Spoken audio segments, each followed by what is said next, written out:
I said that I don't think he'd ever lost a fight had he stuck to a game plan to just win a fight only and not get out there and fight, not get out there and try to compete with your opponent and beat him at his own game and look flashy and all this kind of stuff. And I told him the same thing, and he so much agreed without like saying it. But like I feel like without saying anything, and I don't even know your strategy and all we all are planning on doing for this fight. Obviously, I can only imagine, but I feel like he is definitely taking it serious, and he is going to fight the smartest fight possible.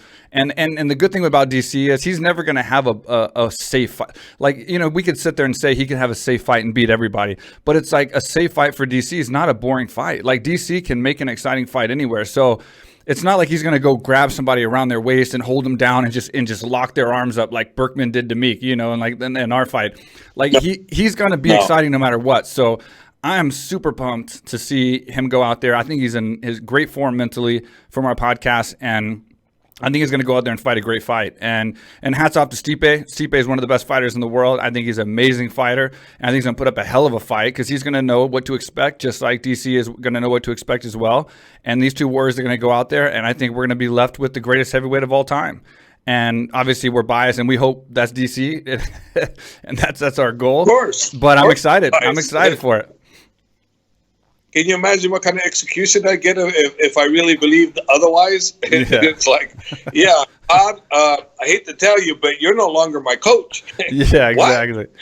I just told the truth. I can't believe the odds are so close. Like, I know we have inside knowledge on DC, and we've been around him for so long, and we've seen his capabilities and what he's done, and the mistakes he's made, I think, were all mistakes he didn't have to make, depending on his own mindset. But the point is, I'm surprised the odds are so close. But then again, you're talking about the two best heavyweights in the world. So I mean, like that's what makes this fight solidify the greatest. You have two guys that are so evenly matched. So I'm excited to see the fight. I'm excited to check in with you right afterwards, and hopefully I can see some action of DC being excited and happy afterwards, and if everything goes as planned, and that belt comes back to AKA again. That's what I'm hoping for.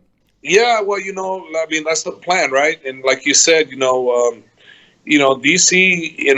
he's known for not following the plan. Yeah, and it hasn't turned out.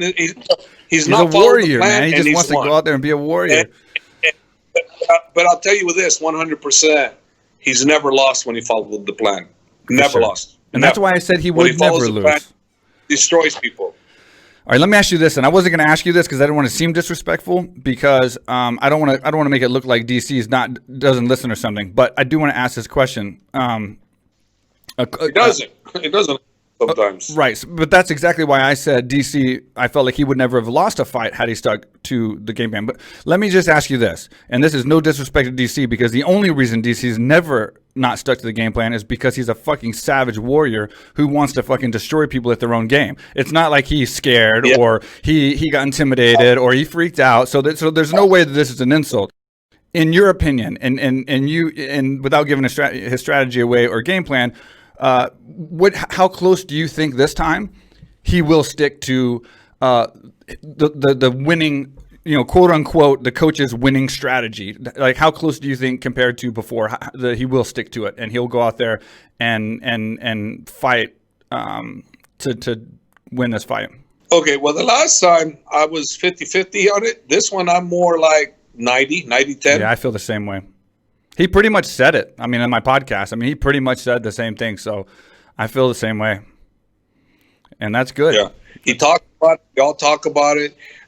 We have a conversation. All the coaches, they give their input at the end of the workout. And we say, okay, so it's like you're mentally going over in your head how you're supposed to fight, what you're supposed to do. This way, as your thought process goes through it, your actually coaches are telling you too. So you got everything. You're going through it in your mind, but your coaches are telling you the things you should be going through your mind. And he's got some great coaching. Crazy Bob, your coach also. So you know how great Crazy Bob is, and Crazy Bob's fantastic at advice and how to fight and what you did wrong and what you did right. I mean, he's unbelievable there, and he hits it on the nail every time. Yep, absolutely. Both of you guys have gotten me out of trouble in fights because I just listened to you guys, and I didn't. It wasn't that I was even confident it was going to work. I just listened because I was like, shit, I can at least blame it on them if it doesn't happen, and it pulled me out of a lot of situations. So I know exactly what you're talking about.